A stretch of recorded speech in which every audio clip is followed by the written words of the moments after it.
up, everybody? Welcome to the Junkie Xperience YouTube channel, where we serve your addiction for all things entertainment. And today we are getting into our flashback of the week. And you want to know what it is? All right, here's a hint right here.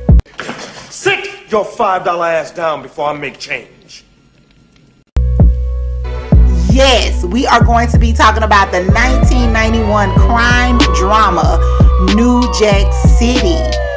Yes. And look, I watched New Jack City and I wanted to talk about it on this show because I wanted to see if it still held up from when I saw it, as a youngster, to like looking at it now and like looking at it just to see if it held up. And New Jack City is actually 30 plus years old. Like, I think this year is making 31 years old. And I mean, I cannot believe that movie is over 3 decades old, man. Like, I can't believe it. But watching it this time around, it definitely held up. I mean, there are some things that I probably would change about it, as far as like, I wouldn't go in there and change anybody's work, but what I'm saying is just like some things that kind of happen in the movie, you'll be like, okay, that was going to be detrimental to what they were trying to pull off when it goes towards the undercover cop Scotty trying to infiltrate the CMB, trying to infiltrate the Carter with Pookie, or ex-crackhead or whatever. Like, you look back on it and you say, damn, like, Scotty should have known better. He definitely should have known not to put a fresh out of rehab crackhead in just around a whole dinner crack or whatever. So, but we're gonna get into it. So you know how this video goes. We are going to give you some interesting facts about New Jack City. Some things you may already know, some things you may not know. So let's get into it. All right, so New Jack City was a crime drama directed by Mario Van Peebles, starring Wesley Snipes, Ice-T, Chris Rock, Mario Van Peebles, Judd Nelson, and Bill Cobbs. Now, not only was New Jack City a success, in our community, and just, turned out to be a legendary movie, a classic movie, something that we always go back to, but it was also successful in the box office. New Jack City had an $8 million budget, and it made $47.6 million in the box office, stateside. I want to say those are the U.S. numbers. So let's get into these facts, y'all. All right, so the first fact: New Jack City was Mario Van Peebles' film directorial debut. He had done some things on the TV side, as far as like, he directed a couple of episodes for 21 Jump Street and another crime show, Wise Guy, on CBS. So he had did some things like that, but this was his first time like dipping his toe into the feature film, to direct a feature film. And I think it turned out great for him. Next up, so Mario Van Peebles, his father is the late filmmaker Melvin Van Peebles, who is best known for his 1971 blaxploitation flick Sweet Sweetback's Badass Song, which also featured a young Mario Van Peebles at the time. Now, my dad was the one who kind of turned me on to blaxploitation films, because he would bring stuff home like, Foxy Brown, Coffee, Shaft, Truck Turner, Superfly, different movies like that. Like, he would bring those home, and I kind of like developed a liking for that type of cinema. And so I ended up, so one night, he brought Sweetback home, the family to sit down and watch. And let me tell you, I would not recommend this for families to sit down and watch. I mean, it is some steamy scenes in there. But with Sweetback, I just could never understand the plot line and the storyline. And I know Mr. Melvin Van Peebles, God rest his soul, I know that he had his own vision for what he was trying to do for that movie, but I just didn't understand what was going on. And that was just probably my young mind, and I never did revisit the movie. I may go back and revisit it later on, and I may do a review of it on this channel. But I just never got the Sweetback and the hoopla, whatever that was around it, because from what I understand, it was like a big deal during that time. All right, next fact. Tupac Shakur, the late rapper Tupac Shakur, actually auditioned for the part of G Money, but as we know, that role ended up going to Alan Payne. And I think Alan Payne did a phenomenal job with the character G Money. I mean, he played it to the T. Now, Tupac, I think like Tupac's presence would have been a little bit more like, you know, over the top, I think, to play subservient to Wesley Snipes' character, Nino Brown. But that would have been interesting to see, but I'm glad that Alan Payne did get that role. I think he did phenomenal in that role. Alright, and speaking of Nino Brown, the part of Nino Brown was written specifically for Wesley Snipes. So after co-writer of New Jack City, the co-writer's name is Barry Michael Cooper. When he actually saw Wesley Snipes in Michael Jackson's 1987 Bad video as one of the hood dudes, he wrote that role for him. He was like, this is my guy, this is my Nino Brown, like this is what, you know, what I'm doing, what we're doing. But check this out, on the flip side, Wesley Snipes actually wanted to play the undercover cop role of Scotty, which went to Ice-T. Alright, next fact, speaking of Ice-T, so we know that Ice-T is known for having a slick mouth on and off the camera. We know how he gets down to this day. So, and that's what got him the role as Scotty. So let me tell you a quick little story. So apparently, him and Mario Van Peebles were in the same nightclub, and they didn't know each other. You know, they weren't hanging out together. They were not hanging out together, anything like that. But Mario Van Peebles actually overheard Ice-T's conversation with another person. So I guess, you know, Ice-T was talking about somebody else to this person, and he was just like, you know, the problem is, you know, if they could put me under a microscope and find one molecule of me that gave a F, then they have a chance, you know. So that's what Mario Van Peebles heard him say. And you already know, I didn't put the stank on it that Ice-T probably put on it, because he was there in the moment and it was about him. But at that moment, Mario Van Peebles was like, he found his guy. He was like, he found his Scotty. He actually searched out Ice-T in the club after he overheard that. He gave him his number and convinced him to give him a call the next day.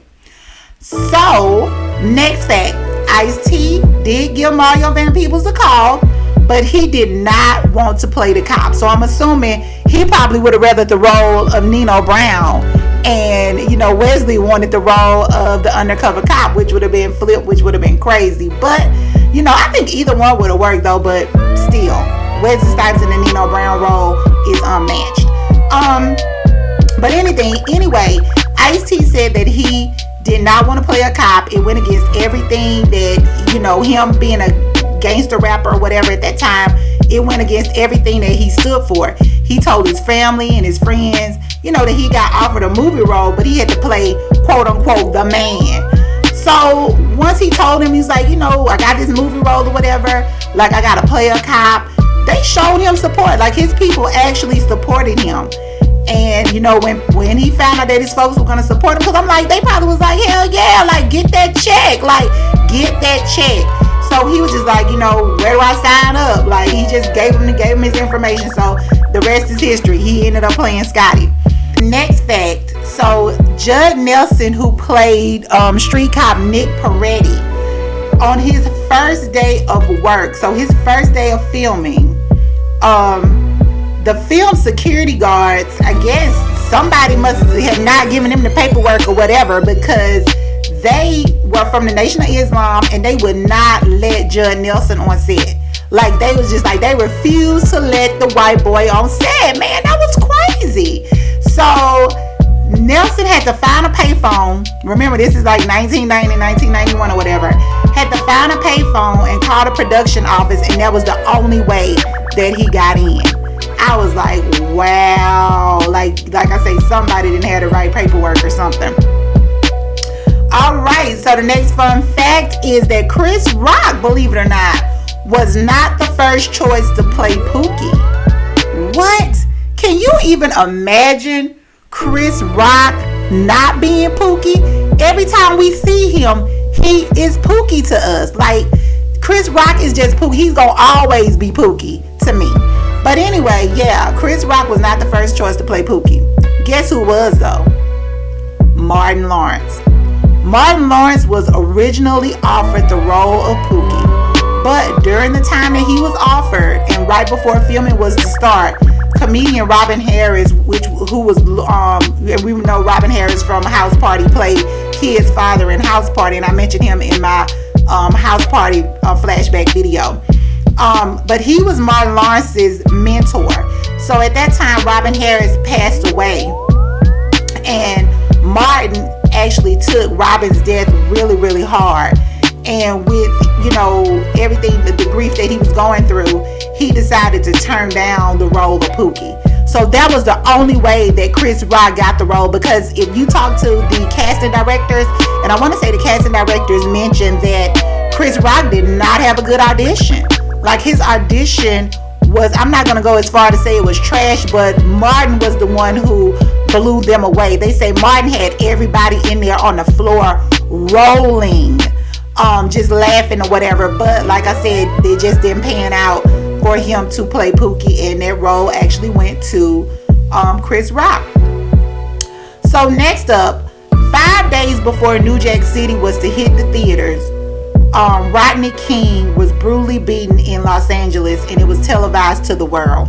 So it was a horrific beating of Rodney King at that time, and like I said, it was televised to the world.